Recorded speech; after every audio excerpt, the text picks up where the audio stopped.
Chapter जो चला था बचपन, और इसकी लेखिका थी कृष्णा सोबती। आज उसी बचे हुए चैप्टर को करते हैं। कहाँ तक हुआ था हमारा चैप्टर कि चेस्टनट एक और गजब की चीज थी जिसको आग पर भून करके लेखिका और उसके बहन भाई खाते थे। जैसे मैंने उदाहरण के रूप में आपको बताया था कि जैसे छोले होते हैं, चने होते हैं, उनको आग पर भूनकर खाया जाता है, ऐसे ही वे चेस्टनट को खाते थे। आगे देखिए, चने जोर गरम और अनारदाने का चूर्ण। हाँ, चने जोर गरम की पुड़िया जो तब थी वह अब भी आती है। पहले चूर्ण की पुड़ियाएं आती थी, चने जोर गरम की और अनारदाने की चूर्ण आते थे, तो उनको लेखिका और उनके भाई खुश होकर खाते थे। उस समय बहुत अधिक आते थे, लेकिन अब भी कुछ नजर आते हैं। पुराने कागजों से बनाई हुई इस पुड़िया में निरा हाथ का कमाल है। कागजों से बनाई हुई ये पुड़िया होती हैं और सारा हाथ से किया हुआ इसमें कार्य होता है। नीचे से तिरछी लपेटते हुए ऊपर से इतनी चौड़ी कि चने आसानी से हथेली पर पहुंच जाए। ऐसे पुड़िया बनाते हैं कि कागजों से कि पुड़िया में नीचे से पतली होती है और ऊपर से चौड़ी होती है। ऊपर से चौड़ी होती है, तिरछी करके कीप की तरह उसको लपेटते हैं कि उसमें चने डालेंगे तो नीचे तक पहुंच जाए, और ऊपर से चौड़ा हो तो आराम से ऊपर भी चने आ जाए। एक वक्त था जब फिल्म का गाना चना जोर गरम बाबू मैं लाया मजेदार, चना जोर गरम उन दिनों स्कूल के हर बच्चे को आता था। उस समय जब लेखिका छोटी थी तो उस समय एक गाना था, बड़ा ही फेमस था, बड़ा ही प्रसिद्ध था, जिसका नाम था चना जोर गरम बाबू मैं लाया मजेदार, चना जोर गरम। उस समय स्कूल के हर बच्चे को यह गाना आता था, बड़ा ही प्रसिद्ध था उस समय यह गाना। कुछ बच्चे पुड़िया पर तेज मसाला बुरकवाते, पूरा गिरजा मैदान घूमने तक यह पुड़िया चलती। यह एक चना पापड़ी मुंह में डालते और कदम उठाने में एक खास ही लय रफ्तार थी। कुछ बच्चे क्या करते, जो चनों के मसाले की पुड़िया बनवाते उस पर मसाला और बुरकवा लेते, यानी डलवा लेते, और पूरा मजा लेकर के उसे खाते थे। कहाँ? गिरजा मैदान में घूमते हुए उस पुड़िया को लेकर खाते रहते थे। एक एक चना या पपड़ी आदि जो भी उसमें होता था वह खाते रहते थे, और एक लय समान गति में रफ्तार उनकी चलने की होती थी। छुटपन में हमने शिमला रिज पर बहुत मजे किए, घोड़ों की सवारी की। शिमला के हर बच्चे को कभी न कभी यह मौका मिल ही जाता था। लेखिका ने क्या बताया कि बचपन में हमने जब बहुत ही छोटे थे तो हमने शिमला रिज पर बहुत मजे किए थे, बहुत घूमे थे। वहां पर हमने घोड़ों की सवारी भी की थी। शिमला के हर बच्चे को वहां पर इस प्रकार से घूमने का कभी न कभी मौका मिल ही जाता था। हम जाने क्यों घोड़ों को कुछ कमतर करके समझते थे, यानी अपने से कम। हम न जाने घोड़ों को अपने से कम क्यों समझते थे, उन पर हंसते थे। ननिहाल के घोड़े खूब हृष्ट पुष्ट और खूबसूरत। उनकी बात फिर कभी। ननिहाल या नाना के घर भी जो घोड़े होते थे वो बहुत ही हृष्ट पुष्ट होते थे, ताकतवर होते थे, सुंदर दिखाई देते थे, खूबसूरत होते थे, बहुत ही सुंदर होते थे। शाम को रंग बिरंगे गुब्बारे, सामने जाखू का पहाड़, ऊंचा चर्च, चर्च की घंटियां बजती तो दूर दूर तक उनकी गूंज फैल जाती। लगता इसके संगीत से प्रभु यीशु स्वयं कुछ कह रहे हैं। लेखिका क्या कह रही हैं? शाम के समय क्या होता, रंग बिरंगे गुब्बारे दिखाई देते, जाखू के पहाड़ दिखाई देते, ऊंचा चर्च दिखाई देता, और चर्च के अंदर जो घंटियां थी वे घंटियां जब बजती तो उनकी गूंज चारों ओर फैल जाती थी। ऐसा लगता था कि इसके संगीत से प्रभु यीशु स्वयं कुछ यह कर रहे हैं। सामने आकाश पर सूर्यास्त हो रहा है। क्या देखा? लेखिका ने क्या बताया कि सामने दिखाई दे रहा है, आकाश में सूर्य अस्त होता हुआ दिखाई दे रहा है। गुलाबी सुनहरी धारियां नीले आसमान पर फैल रही हैं। दूर दूर फैले पहाड़ों के मुखड़े गहराने लगे हैं। देखते देखते बत्तियां टिमटिमाने लगी हैं। रिज पर की रौनक और माल की दुकानों की चमक के भी क्या कहने। स्कैंडल पॉइंट की भीड़ से उभरता कोलाहल। अब आकाश में सूर्य अस्त होता हुआ दिखाई दे रहा है। सूर्य जब अस्त होता है तो गुलाबी सुनहरी धारियां आकाश में दिखाई देनी शुरू हो जाती हैं, चारों ओर फैल जाती हैं।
होगा, आंखें तो कमजोर होंगी होंगी।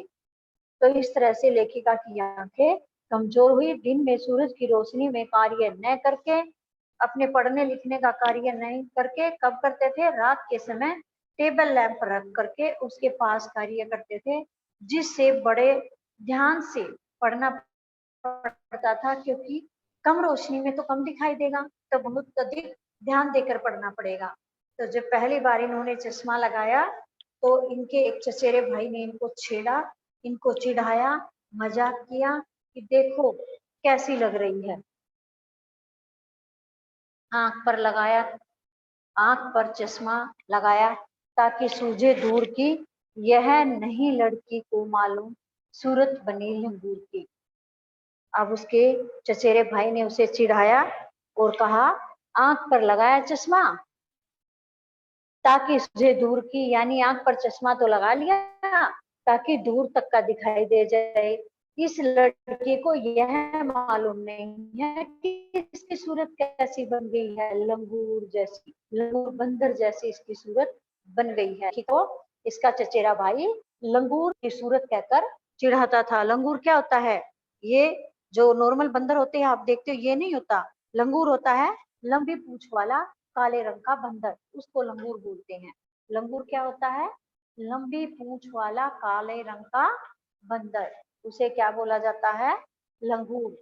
जो ये सिंपल आप देखते हो छतों पर आते हैं, तो उनको क्या बोलते हैं? उनको खाली बंदर बोलते हैं।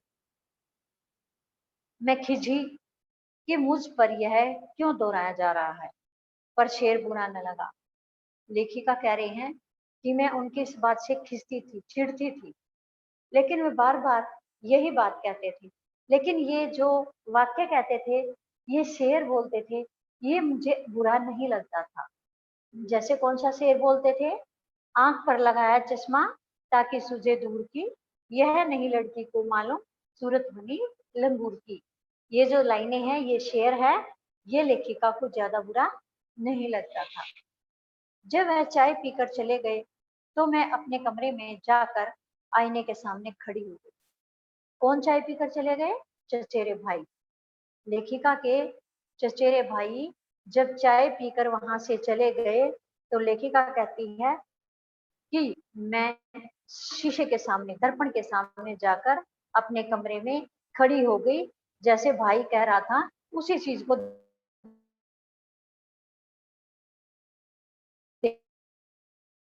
देखने के लिए कई बार मैंने आपको देखा, मेरे सामने खड़ी होकर के लेखिका ने कई बार अपने आप को देखा, ऐनक उतारी, फिर पहनी,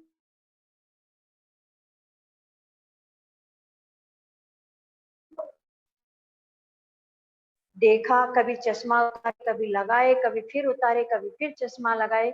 इस प्रकार से बार बार वह अपने सूरत को, अपने चश्मे वाले मुख को और बिना चश्मे वाले मुख को देखती रही। और फिर मन में सोच रही है, सूरत बनी लंगूर की? नहीं नहीं, हाँ हाँ, कभी तो अपने मन में कह रही है कि जो मेरा भाई कह रहा था, चचेरा भाई, सूरत बनी लंगूर की, नहीं नहीं, लंगूर की सूरत नहीं लग रही है मेरी। कभी कहती हाँ हाँ लग रही है। अपने आप में ही लेखिका ऊहापोह में है। लेखिका खुद ही कंफ्यूज हो रही, हाँ मैं लग भी रही हूँ, मैं नहीं भी लग। छोटे भाई का टोपा उठाकर सिर पर रखा, कुछ अजीब लगा, अच्छा भी और मजाकिया भी। शीशे के सामने ही खड़ी होकर के लेखिका कृष्णा सोबती ने अपने छोटे भाई का चश्मा उठा करके रखा, कहा, देखा,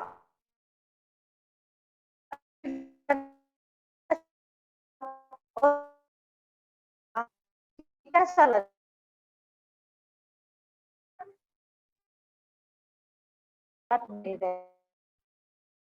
जब कभी उतना हुआ होता है तो चेहरा खाली खाली लगने लगता है।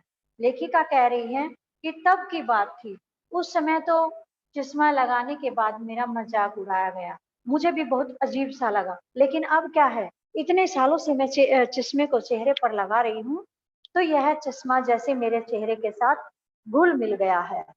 अब मुझे अजीब नहीं लगता है। अब तो कभी है उतारा भी जाता है तो चेहरा मेरा खाली खाली दिखाई देने लग जाता है।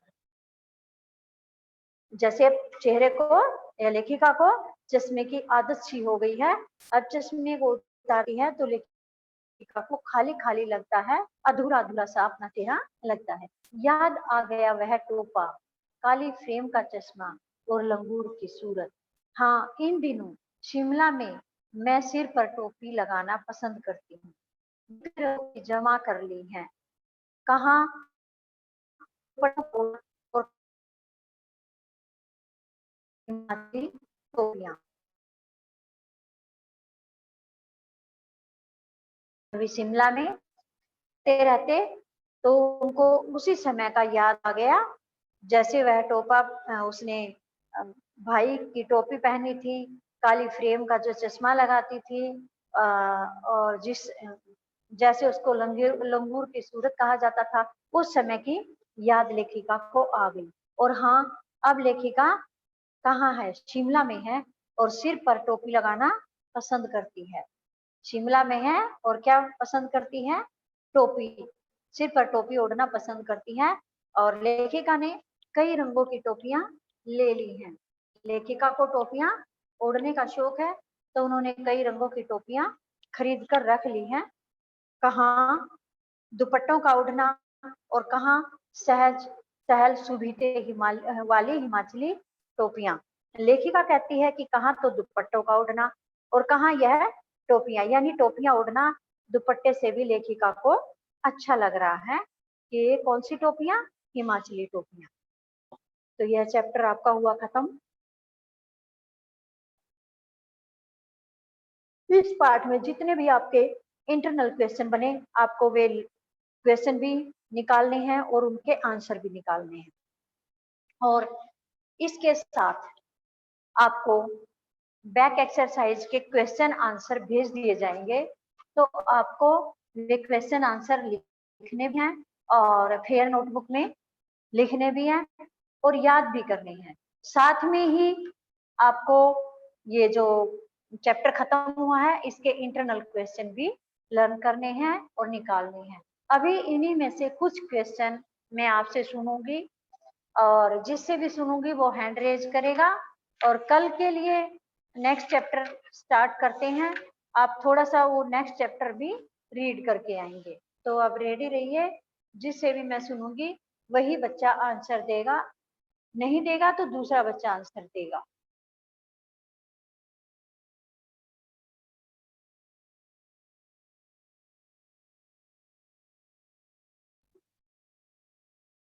रोहित सर,